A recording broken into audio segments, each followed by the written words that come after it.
Tri podstatné veci, ktoré treba vedieť v kauze Lokomotíva. Poprvé, Lokomotíva nemá s mestom žiadnu zmluvu a teda nevie, za akých podmienok, v akom rozsahu bude môcť užívať tento areál do budúcna.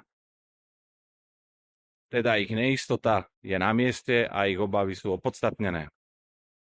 Po druhé, po 30-ročnej spolupráci sa správca areálu o svojom konci dozvedel od tretích strán, a to tesne pred hlasovaním.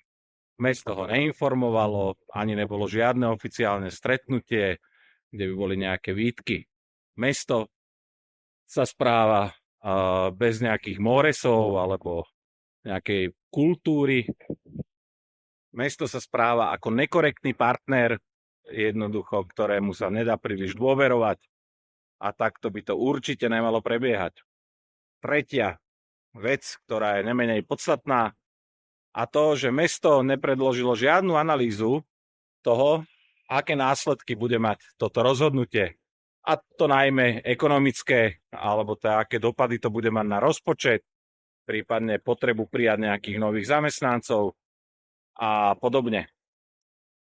Takto sa to nerobí. Zmena na meste je na mieste.